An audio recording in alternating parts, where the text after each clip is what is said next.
Dead America. Tales from New York. The Police Boat by Derek Slayton. Chapter 1.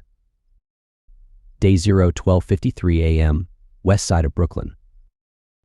Officer Larson walked down the darkened street towards the station, gripping a hot cup of coffee in one hand and a breakfast sandwich in the other. He tried his best to enjoy his breakfast, even as his body protested. He had spent the last year on day shift, but was forced to move over to the night shift when his promotion came through. While he welcomed the extra money and fancier job title, the lack of sleep was hitting him hard. Larson had done his best to change his sleep schedule over the last few days of vacation, but it had been rough going. "Come on, man, get that coffee in you." "It's going to be a long night," Larson muttered to himself, treating himself like he would a fussy child at dinner, force-feeding the breakfast to himself despite not really wanting it. As he rounded the next block, he managed to get half a cup of coffee in him. It didn't take him long to spot the station halfway down the next block, which was a hive of activity. Several police cars sat in front of the modest-sized building, with a few more screaming out of the parking garage with lights and sirens blaring. "Well, at least I'm not going to be bored," Larson remarked as he finished off the remainder of his coffee before tossing it and most of his sandwich in a trash can. Even though he needed the food, his body just wasn't having any of it. The young officer made his way inside the station, immediately greeted by the sound of an officer screaming for help. He looked to his right, spotting 3 uniforms surrounding an unruly perp. Larson could only see the confrontation from the back, but could tell that the man was agitated and not taking his incarceration well. The man thrashed about, kicking his legs and attempting to flail his arms, but the officers held them firmly. The 3 men struggled with him for several moments before getting him in front of the door to a small cell, quickly shoving him in and securing it. All 3 men took a step back when the intoxicated man slammed headfirst into the door with enough force to break his nose. Blood smeared on the glass, prompting some laughs from the officers. "Is it a holiday or a full moon or something? Because people are breaking out the good stuff to party with tonight," one officer commented. "It's just another day in the city." "How's your arm?" Officer Miller asked, looking down at his younger counterpart and pointing to an injury on the man's forearm. Even though he was in pain, the young officer didn't show it, not wanting to look weak in front of a veteran. "I'm not going to lie, Miller, he took a chunk out of me and it stings a bit. But I'll be all right." Miller inspected the wound for a moment, shaking his head at the sight. "Get down to Mercy General and have one of the nurses take a look at that." "I'll be all right, Miller." "And see if the nurse can take a look at your ears." "Because you're hearing my orders as requests," Miller retorted. The young officer dropped his head a bit before nodding. "I'll head over there now."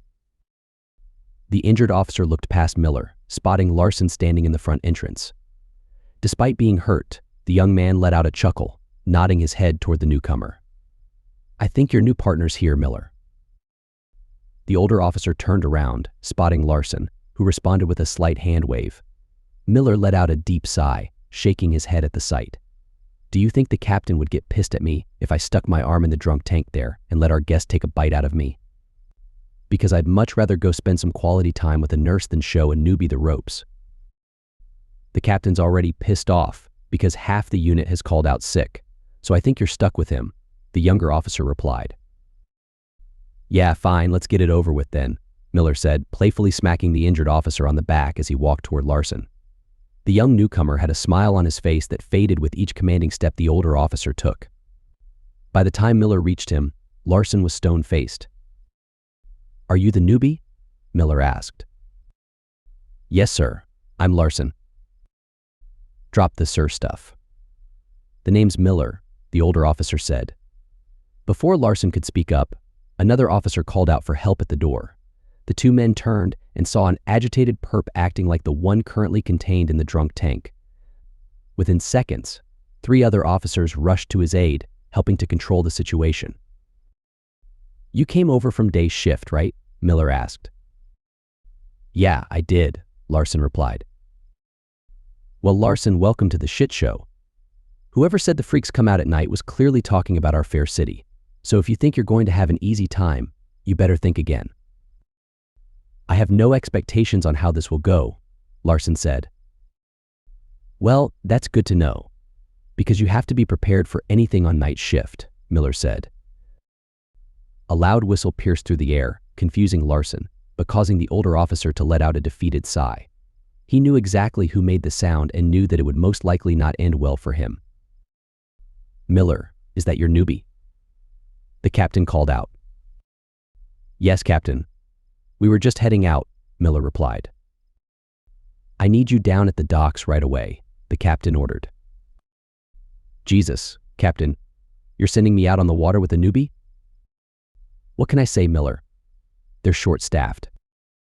So are we, Captain. Yeah, well, they're shorter. Now get moving. South Dock, boat 62. Miller let out another sigh as he lightly smacked Larson on the chest. Like I said, newbie, you gotta be prepared for anything. Come on. It looks like we're on the water tonight.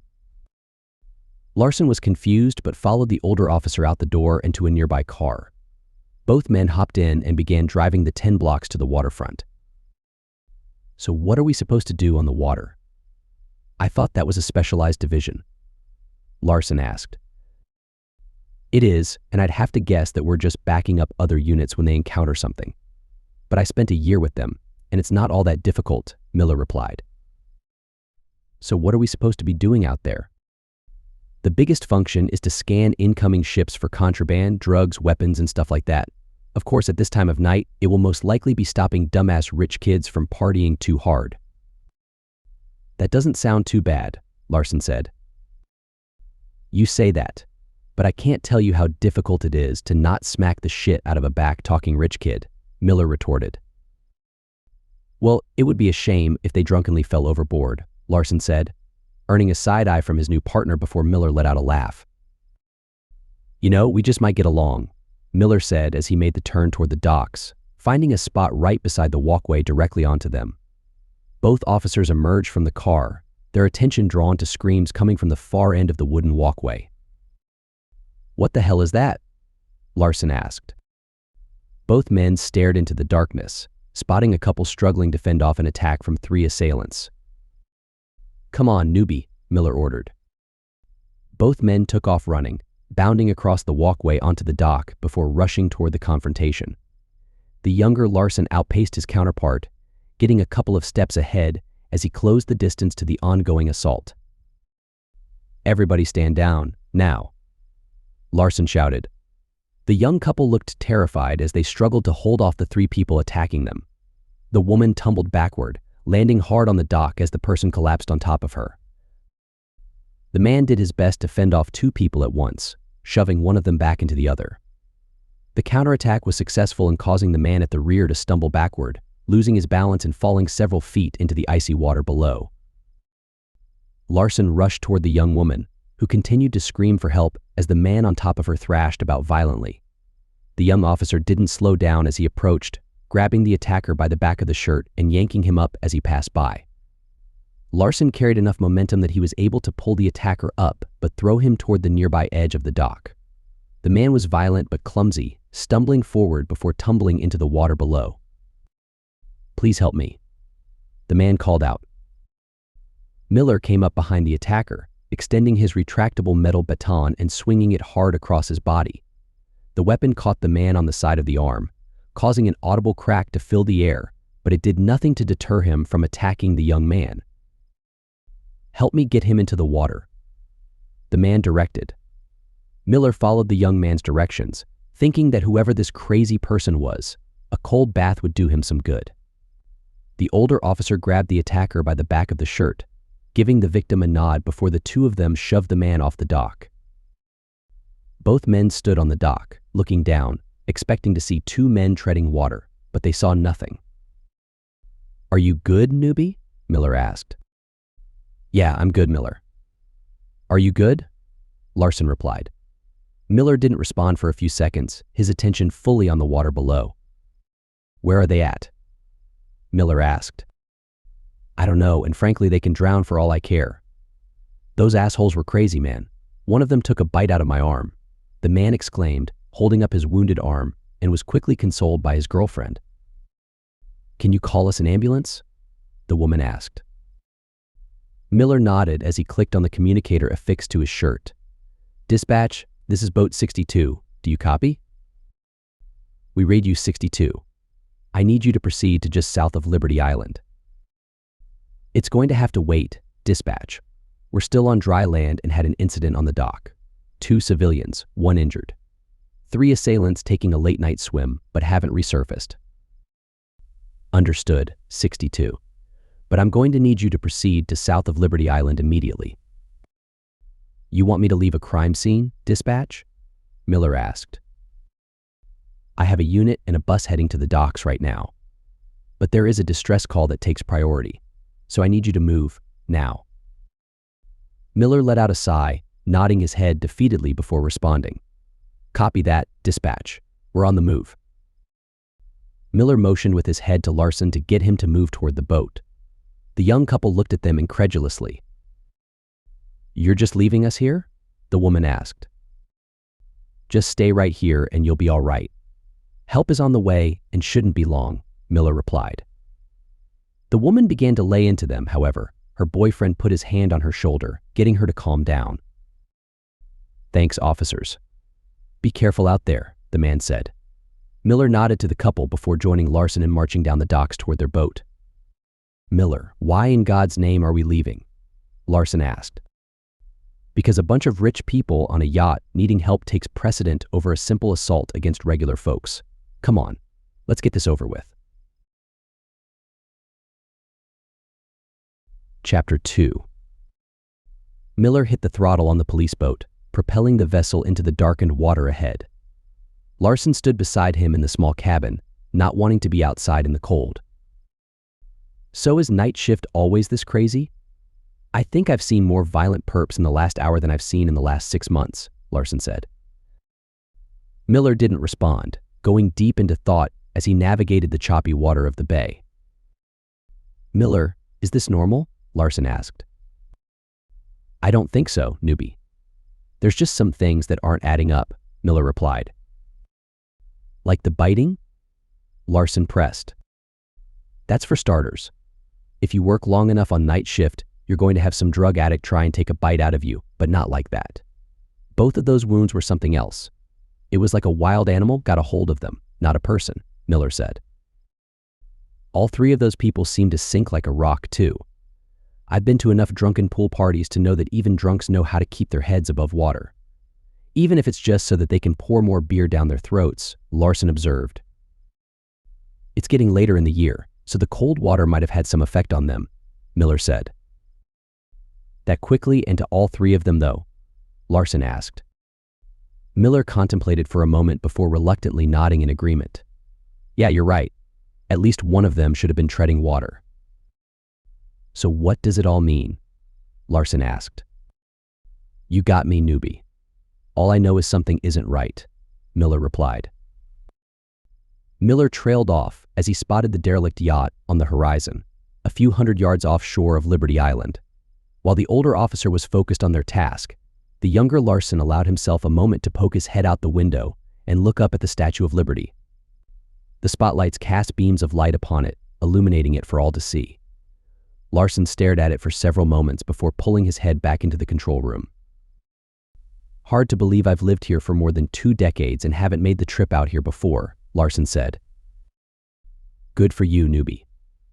But I'm going to need you to put your sightseeing on hold, because something feels off, Miller said. Miller nodded towards the yacht up ahead, getting Larson to focus on it as well. It was a 30-foot vessel, something that clearly cost more than either of them would make in a lifetime. Despite the size and capacity for dozens of people, there wasn't a single soul on the deck. Does that look like a ship that's in distress? Miller asked. Larson grabbed a pair of binoculars off the dash, zeroing in on the deck of the yacht as they closed the distance. The young officer scanned carefully, spotting what appeared to be the remnants of a party, drinks and plates of food scattered about. However, nobody was there enjoying it. It looks like they decided to take the party they were having below decks, Larson said. A ship that big, there's going to be some hired help roaming about. Can you see the control room? Miller asked. Larson adjusted his view, focusing on the control room that was raised above the deck. It took him a moment to hone in on it, letting out an audible gasp once he had it within view. "What is it?" Miller asked. Larson handed over the binoculars, forcing Miller to lay off the throttle, stopping their boat 100 yards away from the yacht. "You better see for yourself," Larson said. Miller nodded and took the binoculars, scanning the yacht for a moment before locking onto the control room. There was a lone light still shining inside, illuminating blood splatter on the window. "Well, that explains the distress call," Miller said. "Yeah, but who made it?" Larson asked. Miller continued scanning the deck, focusing on signs of a confrontation. "There's a couple of overturned chairs on the deck, like someone tried to make a hasty escape." "Escape from what, though?" Larson asked.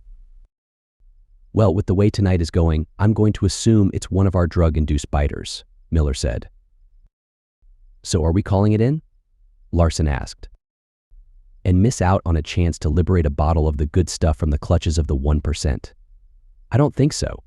Besides, dispatch would just insult our manhood before ordering us to board," Miller replied. "Fair enough. Get us alongside and I'll get us secured," Larson said. Miller nodded and got the boat moving again as Larson stepped out onto the deck. The younger officer grabbed a long pole with a hook attached to it, reaching it out for the railing on the larger vessel once they were alongside of it. With a flick of a switch on the pole, several horizontal bars flipped out, creating a makeshift ladder. Larson wedged the bottom end of the pole against the exterior of the control room before grabbing a rope off the deck and slinging it over his shoulder. "You got it, newbie?" Miller asked. "Yeah, I'll get us tied off," Larson replied. Miller nodded and watched as the younger officer quickly ascended the 10 feet to the deck of the yacht. Larson flung his leg over the railing, keeping one foot on the ladder as he scanned the deck for trouble. It didn't take him long to spot the overturned furniture, which drew his eye to a more unsettling sight. A significant amount of blood pooled on the deck, as if someone had bled out only to have their body move.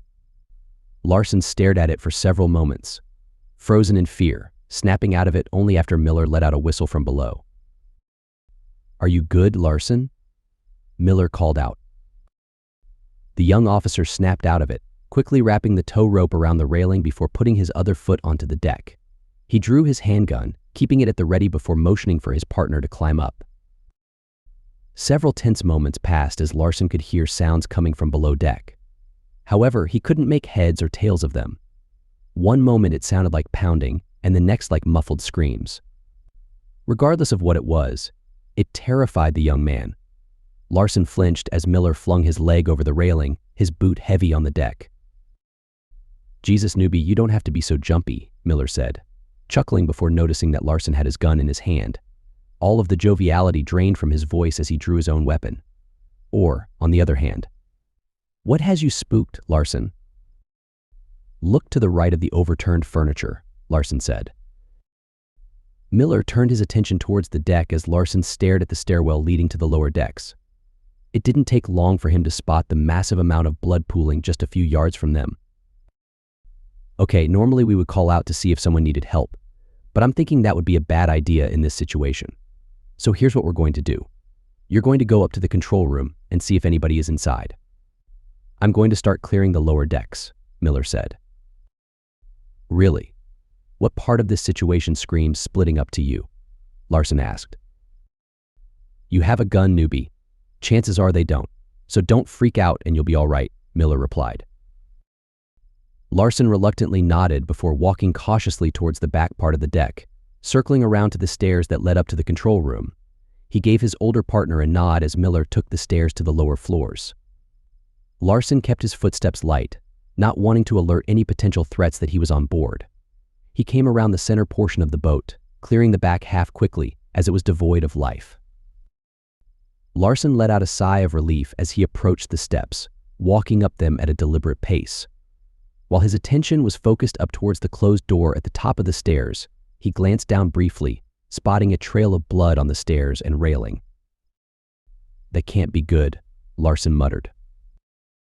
Larson continued moving upwards, finally reaching the top. There was a small sitting area outside the control room that didn't appear to have been disturbed. The only sign that something was off was the trail of blood leading to the door. The young officer walked up to the door, looking through the window inside the dimly lit room. Immediately he noticed a man laying on the ground, surrounded by blood and barely moving. "Jesus Christ," Larson said. Larson grabbed onto the doorknob, turning and pulling on it only to find it was locked up tight. He banged on the door briefly, trying to get the injured man's attention. "Hey buddy, can you hear me? Can you unlock the door?" Larson called out. Larson looked down at the man, who snapped his head around to reveal a crazed expression like the perps at the station had.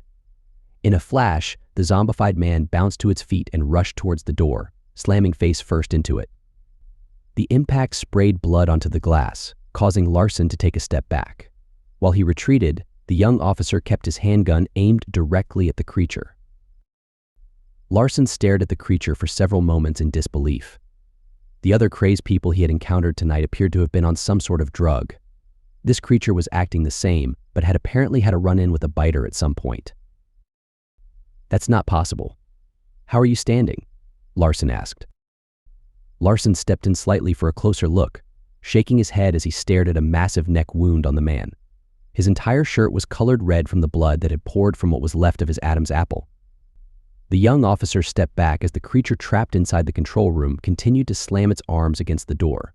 Fear really set in when the glass cracked with the latest strike, forcing Larson to retreat at a much faster pace. "We have to get the hell out of here," Larson muttered.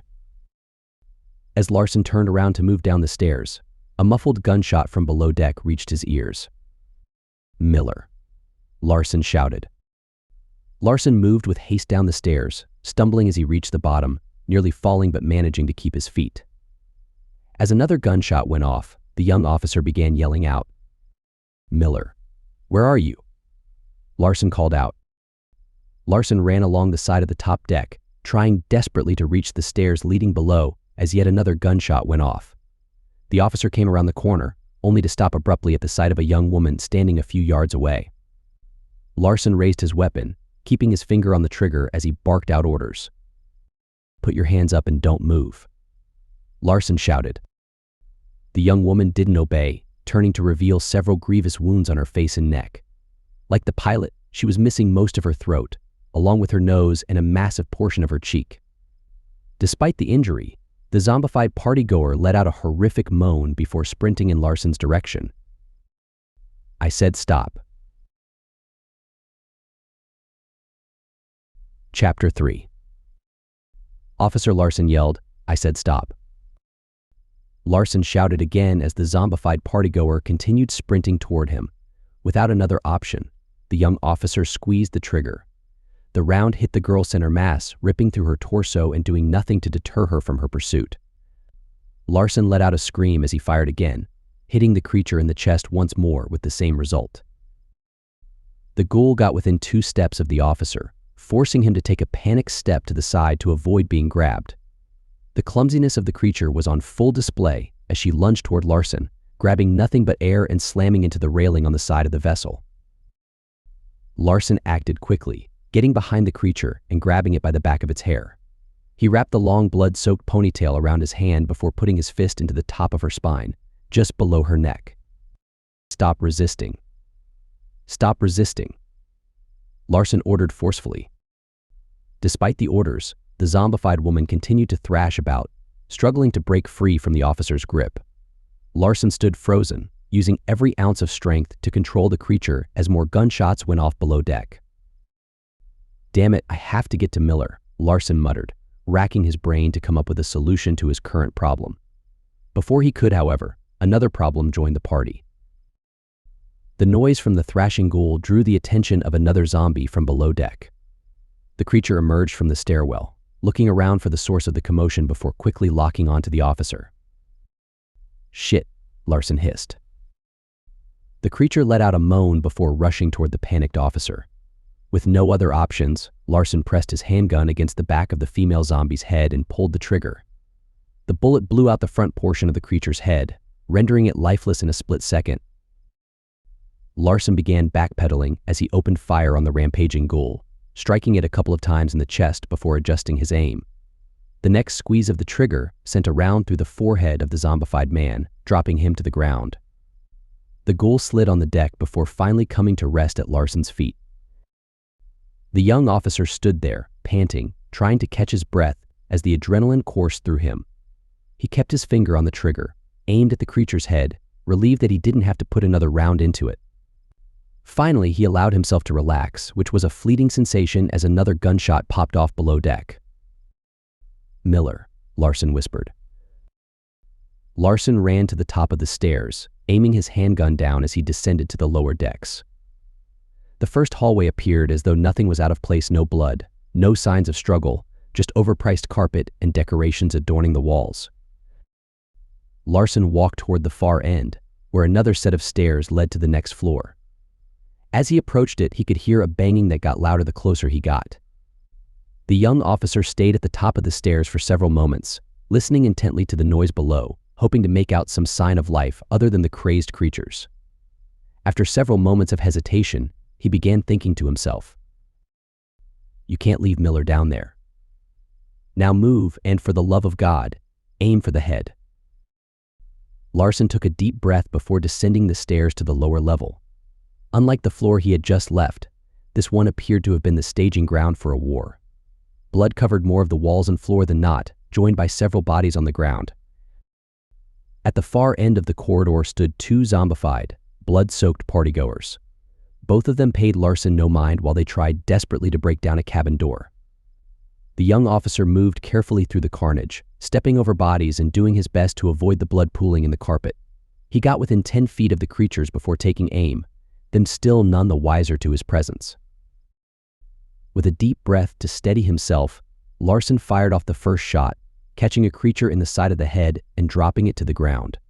The other zombie barely had time to turn and let out a moan before being struck down as well.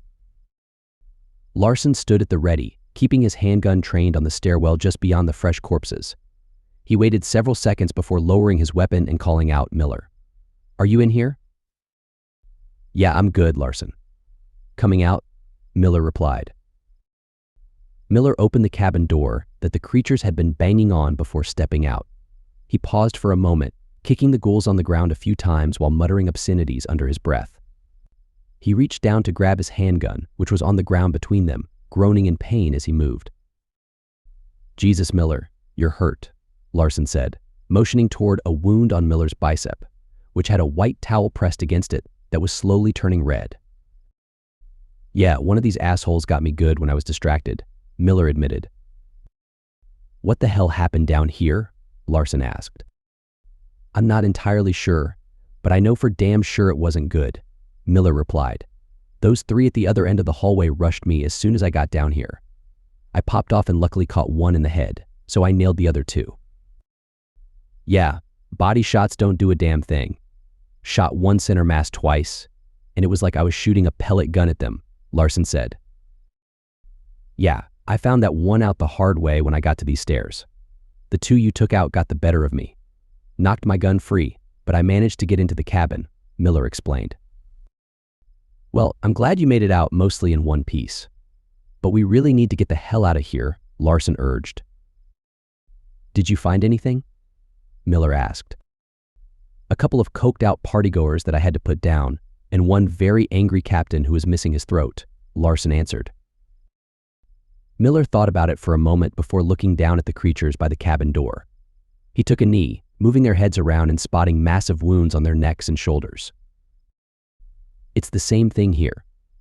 That should be more than enough to put anyone out of commission, but they were upright," Miller observed.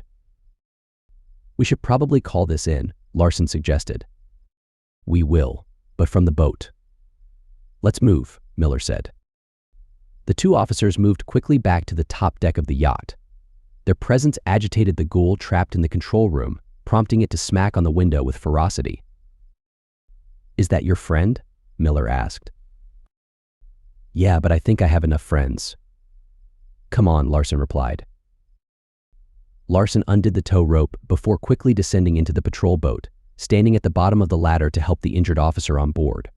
Once they were secure, Larson unlatched the ladder and pushed off from the yacht. Within moments, they were speeding away from the ship of horrors. Larson entered the control room, listening to Miller yell into the radio. Dispatch, do you copy? This is Boat 62, and we are in need of some serious assistance, Miller said. Miller let go of the radio call button, listening to the static in the hopes that someone would come back over. After several tense moments, he repeated his message with more urgency, only to receive the same silent treatment from dispatch. It's like there's nobody home, Miller remarked. Is there another dispatch you can try? Larson asked. Miller thought about it for a few moments before switching the channels up a bit. Henry, it's Miller. Are you on the mic? There was another long silence before Miller spoke again. Come on, Henry. I know you're there. All you do is sit in the evidence room and chat with people on the radio. Now, where the hell are you? Another long silence went by before the radio clicked to life. Instead of the upbeat personality Henry typically brought to the conversation, the voice on the other end of the line was low and terrified. Miller, is that really you? Henry asked. Yeah, Henry, it is. Now look, I need you to go up to the captain and tell him that there's a problem with dispatch. I can't get through to them and we need assistance, Miller said. Miller, the captain's gone, Henry replied. What in the hell do you mean he's gone? Get me a sergeant then, Miller demanded. They're all gone, Miller. They're all gone. Henry's voice cracked as he spoke, as if he was a shell of his former self. Miller and Larson exchanged concerned looks with one another, which amplified as Henry yelled out, "Oh God, no, they're here." What are you talking about, Henry? Who's there? Miller asked. Henry called out in fear as his radio clattered to the ground. It was hard for the two officers to make out what they were hearing, but one sound was unmistakable: the moans. Is it just me, or does that sound just like those people on the yacht? Larson asked. I think you're right, Miller agreed. Miller hit the throttle, picking up speed while turning back toward the dock they had cast off from. Larson stared at the older officer, confused. What the hell are you doing? Larson asked. We're going back to the station, Miller said. Are you shitting me, Miller? You heard the same thing on the radio that I did, and you want to rush back into that after what we just went through? Larson exclaimed. Miller pulled the throttle down on the boat before stepping over to Larson. The older officer grabbed his younger counterpart by the shirt, shoving him against the window, getting nose to nose with him and speaking in a dark, menacing tone. Now you listen to me, newbie, and you listen good. I know you've spent all of 2 minutes inside that station, but I've spent the last decade there. My friends, my brothers, are inside that building. And from the sounds of it, they need our help. Now, if you want to be a coward and stay out here on the water, then you be my guest, but rest assured that when this situation plays out like every other situation has, I will not only make sure I have your badge, but I will personally hold you in place so my friends and brothers can kick your ass for abandoning them. Now, what's it going to be? Larson stood there for a moment, deep in thought, before giving a half-hearted nod. We're about to go into a deadly situation, newbie, so I'm going to need more than a little head bob, Miller said. Let's go get your friends, Larson said. Miller cracked a smile, smacking the younger man on the arm. That's the spirit. Now there's a footlocker under the hatch on the side of the control room. Grab it and arm up, because we're going in hard. Chapter 4.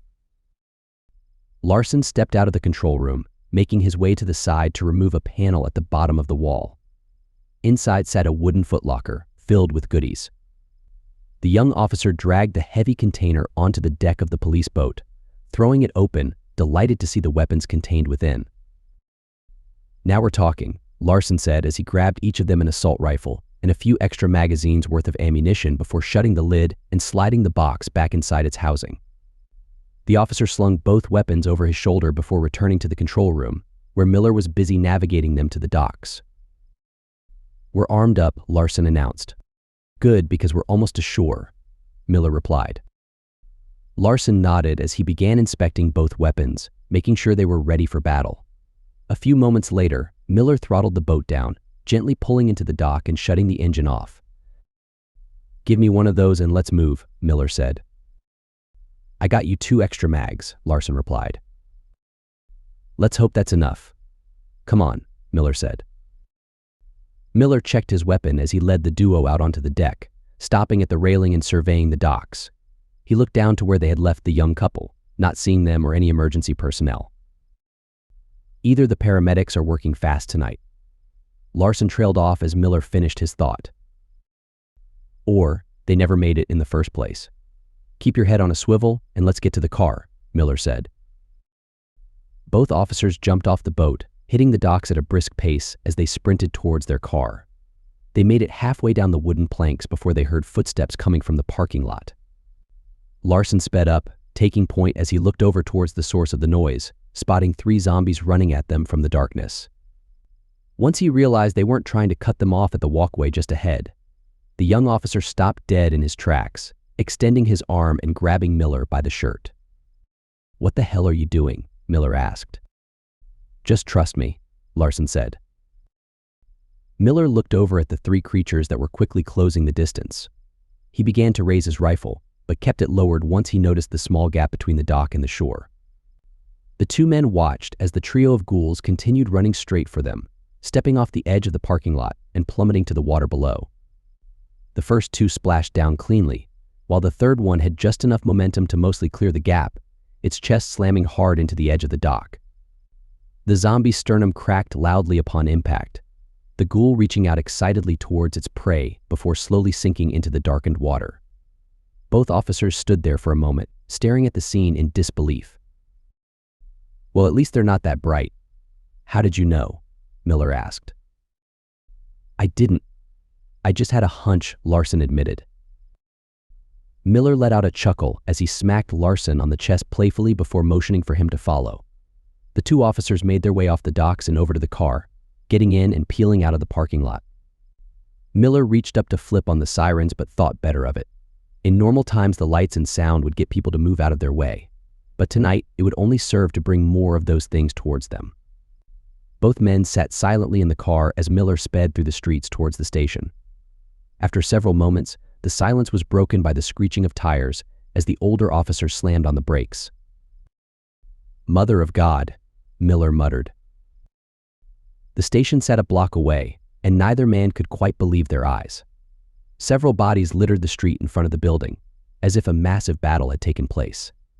Despite the carnage, several creatures continued running towards the building. "Are we really fighting our way in there?" Larson asked. Miller sat in silence for a moment, as if he was doubting his plan and trying to find a reason to rush headlong into certain death. Before he answered, his ears caught a faint sound, causing him to reach down to the window and roll it down slightly. "What are you doing?" Larson asked. Miller put up his hand, getting his younger counterpart to stop talking. Both men listened intently for a moment, hearing gunshots popping off inside the building. "Someone's still alive in there."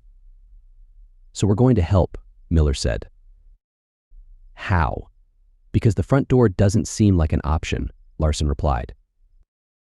Miller contemplated for a moment before staring off to the far side of the building towards the parking garage.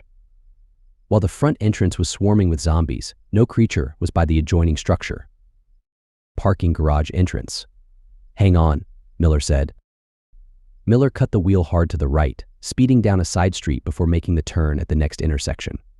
It took them a moment to circle around to the other side of the station, both men relieved to see the path to the garage was still clear. "I'm going to take it slow, but the engine noise might draw them to us. If you see them taking an interest, let me know," Miller instructed. "You got it, Miller," Larson replied. The older officer took a deep breath to steady himself before gently pressing down on the gas pedal. The car inched out from the intersection, moving at a slow yet deliberate pace across the street. Larson kept his focus firmly on the mob of ghouls running around at the front of the station. Most of them were focused on getting inside the building. However, a couple of them swarmed around a police car. The younger officer thought about telling his partner, thinking that someone might be alive inside, but thought better of it once he spotted blood smeared on the glass. Larson continued his watch as Miller pulled them across the street. The younger officer cursed under his breath when he noticed one of the ghouls getting them in its sights. "We have incoming," Larson warned. "How many?" Miller asked. "One." "No, wait, damn it, two," Larson answered. Larson continued watching as the ghoul slammed into one of its undead counterparts in pursuit of them.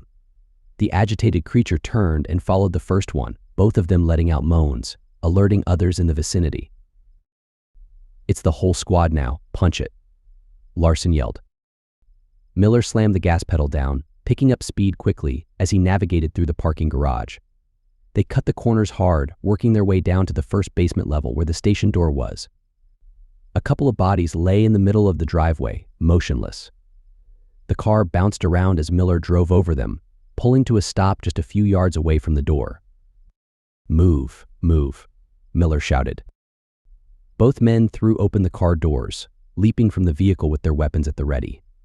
Miller rushed straight to the door, while Larson kept his focus on the driveway they had just driven up. While he couldn't see a threat at the moment, he could hear the footsteps on the pavement. Miller stopped beside the door, listening in the hopes of hearing danger on the other side. The only thing he heard, however, was more gunshots going off inside. The older officer punched in his passcode on the security panel, releasing the door. "We're in," Miller called out. Larson joined his partner by the station entrance as Miller threw open the door. The younger officer immediately fired a round as he spotted a zombie running down the hallway for them. His aim was true, ripping through the creature's head and dropping it. Larson led the duo inside, moving swiftly down the hallway towards the main portion of the station. The two men stopped at the edge of the hallway, just before the open area, trying to get a read on the situation. The interior of the station was pure chaos and carnage, with zombies running around a blood-soaked battlefield. Several corpses dotted the floor, intermixed with seemingly gallons of blood splattered about. On the second floor, several gunshots pierced the air, drawing a crowd of creatures. Larson tapped his partner, pointing out the source. Both men looked at the situation with dismay, as the only stairwell leading to the second floor was swarming with ghouls. "We're going to have to fight our way up," Miller said. "Move fast, aim for the head, and don't worry about our six until we're halfway up the stairs. Hopefully those things are as graceful as they are stupid." Larson wasn't thrilled with the idea of the plan, but he knew it was their only viable play. With a less than confident nod, he signaled his partner that he was ready to go. Both men broke from cover, rushing into the middle of the battle with their guns blazing. The duo fired round after round into the horde of creatures scattered about on the first floor of the station, finding their mark more often than not. The sudden burst of noise pulled the attention of a dozen creatures on the first floor, who abandoned their run to the second floor and honed in on them. Within seconds, the duo went from the surprise attackers to the hunted. Larson continued pushing deeper into the station, getting within 10 yards of the stairs while firing, only to notice that his partner wasn't shooting the same direction as him anymore. The younger officer glanced over his shoulder, watching helplessly as Miller's gun clicked empty just before a trio of creatures converged on him. "Miller!" Larson screamed. Larson spun around and opened fire, managing to hit one of the zombies in the head but missing the other two. Miller hit the ground hard, letting out a scream as the two ghouls tore into him. Larson rushed over, trying to get an angle on the attacking zombies' heads, but unable to do so. He looked down at Miller, who was quickly losing consciousness from the blood loss. In a split-second decision, the young officer aimed his rifle at his counterpart's head and pulled the trigger, putting the older man out of his misery. Watching his partner die under horrible circumstances put Larson into flight mode, forcing him to run back towards the garage door as fast as he could. A hint of guilt crept up into him as he heard gunshots continuing to go off upstairs, but his desire to see another sunrise took over, propelling him forward. Larson kept up his momentum as he reached the door, hitting it hard and flinging it open as he burst into the parking garage. The heavy metal door smacked into a nearby zombie with a thud, sending the ghoul staggering back from the unexpected hit. Larson paid it no attention as he leapt over the front hood of the car, sliding briefly before landing on his feet. As he reached for the door, he saw several creatures on the other side of the car, all of whom slammed into the passenger side in an attempt to reach him. Larson slid into the driver's seat, starting up the car and throwing it into reverse. The tires squealed as he peeled away from the door, leaving the zombies behind. Larson cut the wheel hard, spinning the vehicle around before throwing it into drive and hitting the gas. Larson sped out of the parking garage, getting a couple blocks away before stopping abruptly in the middle of the road. He looked in every direction he could, relieved to have a moment to himself. "Well, now what in the hell are you going to do?" Larson asked himself. Larson thought for a moment before an idea struck him. The boat. Those things can't swim. Larson got the car moving again, keeping it at a deliberate pace, not wanting to risk a lot of engine noise that would attract attention. It took a few minutes before he reached the docks again, relieved to see it devoid of life. Larson parked beside the walkway, jumping out and aiming his rifle into the darkness for several moments to make sure he was alone. Once he was convinced it was safe, he rushed onto the dock and over to the police boat. The young officer got into the control room, flicking a few switches before starting the boat up and casting off. While navigating away from the docks, he picked up the radio, switching over to the main channel before speaking. "Dispatch, this is Boat 62. Do you copy?" Larson called out. A long silence followed. Rather than try again, Larson let out a sigh and put the radio back on its holder. He pulled out into the bay, his mind racing as to what his next move was going to be. As he contemplated, he spotted another boat floating in the middle of the water. "Let's hope this one is friendlier than the last one," Larson muttered. Larson accelerated, flipping on the lights once he saw movement on the deck.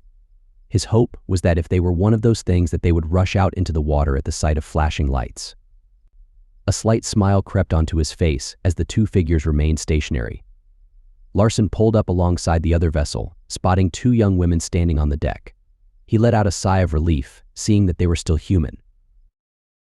"All right, let's go introduce ourselves to the neighbors," Larson said as he stepped out onto the deck, greeted by the two other survivors.